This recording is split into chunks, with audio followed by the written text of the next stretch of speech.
DElEd online class में आप सभी विद्यार्थियों का स्वागत है। इस वीडियो में class 12 organic chemistry lesson first haloalkane and haloarene से हम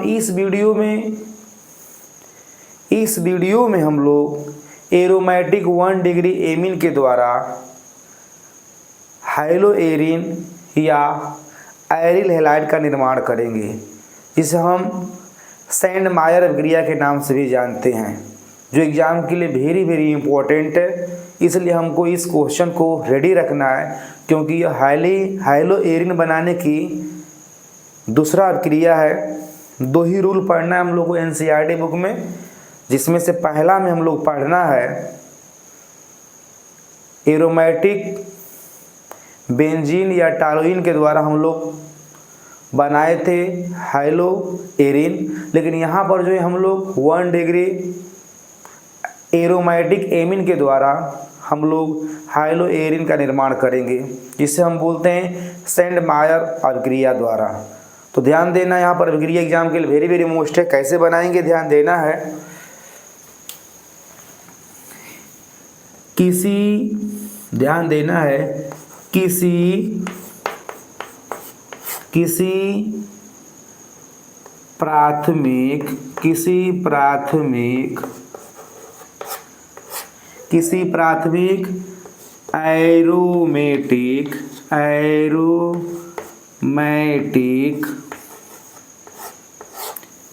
प्राथमिक एरोमेटिक एमीन की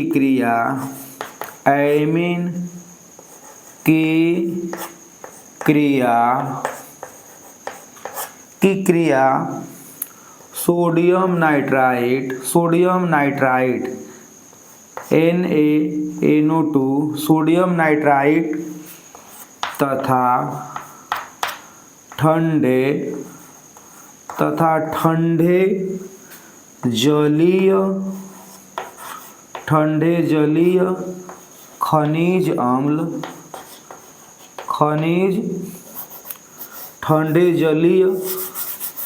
खनिज अम्ल जिसे हम बोलते हैं हाइड्रोजन हैलाइड खनिज अम्ल किसी प्राथमिक एरोमेटिक एमीन की क्रिया सोडियम नाइट्राइट तथा ठंडे जलीय खनिज अम्ल हाइड्रोजन हैलाइड यानी HX से कराने पर खनिज अम्ल से कराने पर डाइजोनियम लवण प्राप्त होता है। डाइजोनियम लवण प्राप्त होता है। डाइजोनियम लवण का डाईआइजोनियम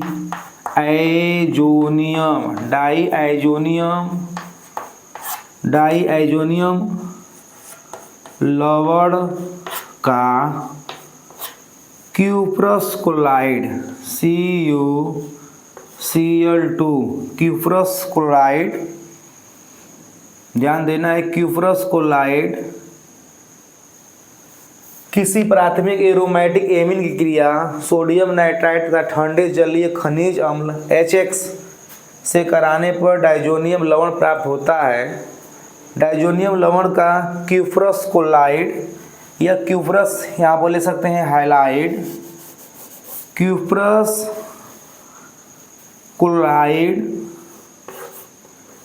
क्लोराइड से कराने पर डाइजोनियम लवण का क्यूप्रस क्लोराइड से क्रिया कराने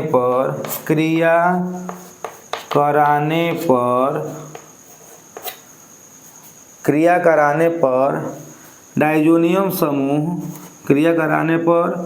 डाई डायजोनियम समूह, डायजोनियम समूह, डायजोनियम समूह हैलोजन द्वारा,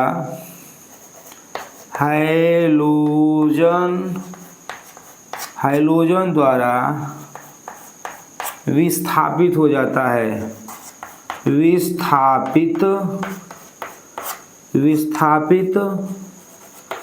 हो जाता है, विस्थापित हो जाता है। तो ध्यान देना है, इसी अभिक्रिया का नाम क्या है? इसी अभिक्रिया का नाम है सैंड मायर अभिक्रिया। यानी इस विधि के द्वारा हम लोग हाइलो एरिन का उत्पादन बहुत ही बढ़िया बेहतरीन ढंग से कर लेते हैं।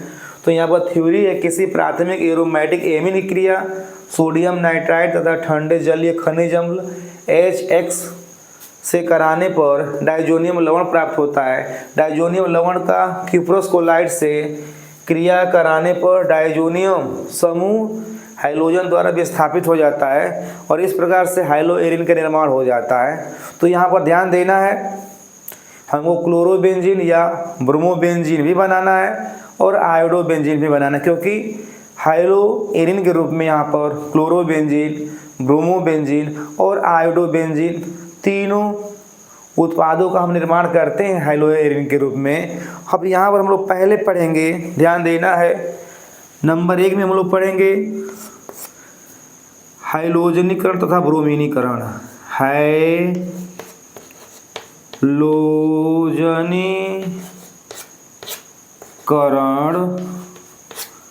तथा ब्रोमीनीकरण, ब्रोमीनीकरण। तो ध्यान देना, पहले हम लोग यहाँ पे बनाएंगे डायजोनियम लवण, इसके बाद हम लोग क्लोरीनीकरण यानी हाइलोजिनेशन के अंतर्गत क्लोरीनीकरण और ब्रोमीनीकरण पढ़ेंगे। तो सबसे पहले हम लोग यहाँ पर डायजोनियम साल्ट का निर्माण करते हैं। ध्यान देना है, यहाँ पर एरोमेटिक, यहाँ पर हम लेते हैं एरोमेटिक आइमीन NH2, इसे हम बोलते हैं 1 degree aromatic amine, 1 degree aromatic amine, 1 degree aromatic amine है। इसका क्रिया कराएंगे हम लोग Cu, ध्यान देना है, NO2 प्लस HX खनिज अम्ल है, तो बनेगा डायजोनियम साल्ट, बनेगा पहले diazonium salt N2 plus X minus, यह डायजोनियम साल्ट है, डायजोनियम साल्ट। अभी साल्ट का हम लोग डायजोनियम साल्ट बन जाता है। अभी साल्ट का हम लोग कराएंगे हाइलोजनीकरण और ब्रोमीनीकरण, तो हमें हाइलो एरिन के रूप में क्लोरोबेंजीन और ब्रोमोबेंजीन प्राप्त होगा तथा हम लोग पोटेशियम आयोडाइड के द्वारा क्रिया कराएंगे डायजोनियम साल्ट का, तो हमें आयोडोबेंजीन प्राप्त होगा। तो ध्यान देना, यहाँ पे हम लोग यहाँ पर नंबर 1 में पढ़ेंगे क्लोरीनीकरण, क्लोरीनीकरण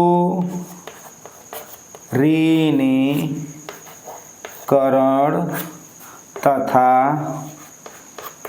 ब्रोमीनीकरण, ब्रोमीनीकरण। तो ध्यान देना, यहाँ पे हम लोग को, यहाँ पर हम लोग डायजोनियम साल्ट से बनाएंगे क्लोरोबेंजीन और ब्रोमोबेंजीन। तो इक्वेशन लेकर आ रहे हैं, ध्यान देना है, इक्वेशन लेकर आ रहे हैं। यहाँ पर लेंगे हम लोग डायजोनियम साल्ट, पहले कराएंगे हम लोग क्लोरीनीकरण, तो लेंगे हम लोग यहाँ पर diazonium salt,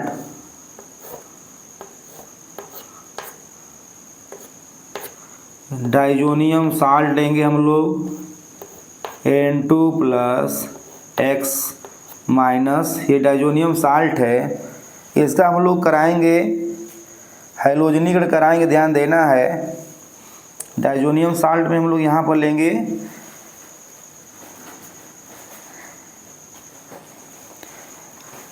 diazonium salt N2X, क्या वहाँ बोलेंगे हम लोग Cl, ये माइनस है, तो इसका क्रिया कराएंगे हम लोग क्यूप्रस कोलाइड यानी Cu2Cl2 प्लस HCl, खनिज अम्ल की उपस्थिति में क्रिया होगा।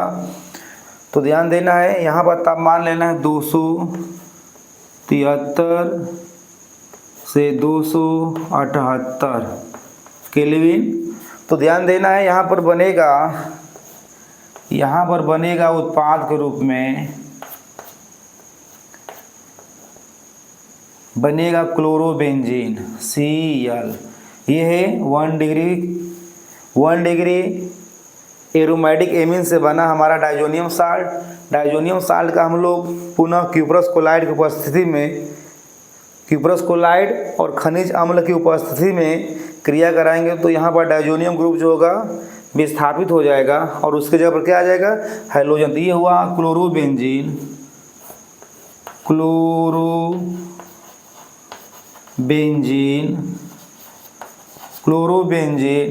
Plus N2 plus HCl।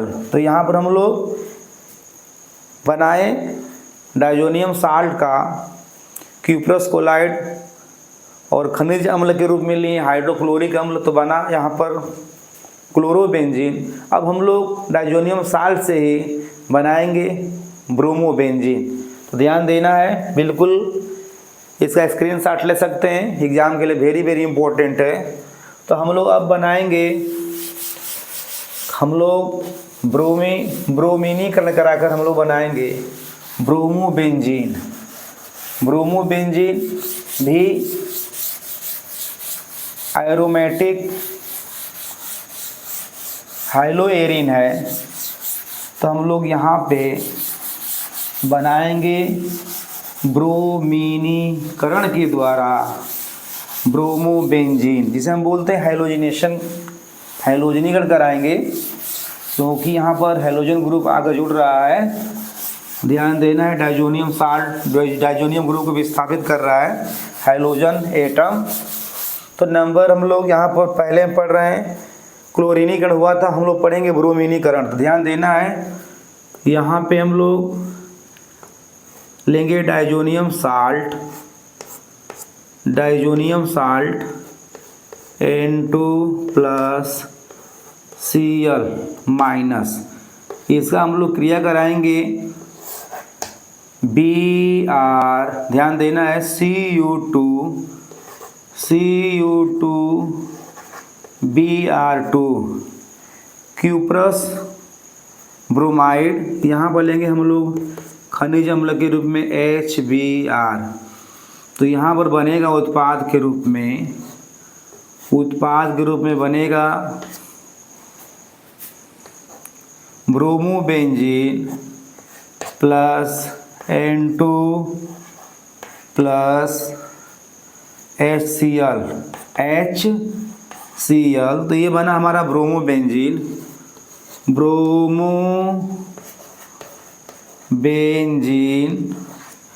अब हम लोग यहाँ पर नंबर दूसरा में पढ़ेंगे, नंबर टू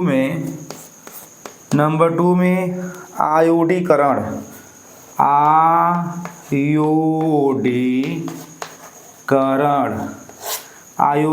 के अंतर्गत हम लोग आयोडोबेंजीन का निर्माण करेंगे।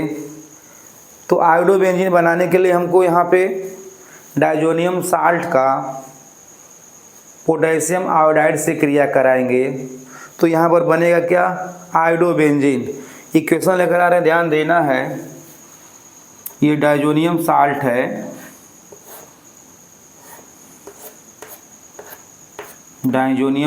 है,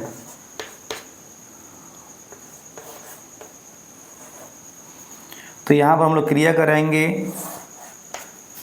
पोटेशियम आयोडाइड से, तो बनेगा iodobenzene,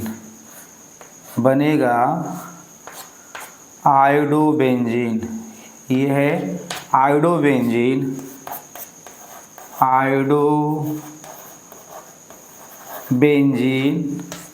plus N2 plus KCl। तो ये ध्यान देना है, बिल्कुल रेडी रखना है, एग्जाम के लिए 100% इम्पोर्टेंट बनता है क्वेश्चन। तो हम उम्मीद कर रहे हैं कि अगले वीडियो में हम आएंगे chemical properties of haloalkane and haloarene, जिसमें हम लोग फिजिकल प्रॉपर्टीज जो इम्पोर्टेंट होगा एग्जाम की दृष्टि से उस पर परिचर्चा किया जाएगा, और हैलो एल्केन जो होते हैं न्यूक्लियोफिलिक और इलेक्ट्रोफिलिक जो भी अभिक्रिया आएगा प्रतिस्थापन का वो हम देखेंगे।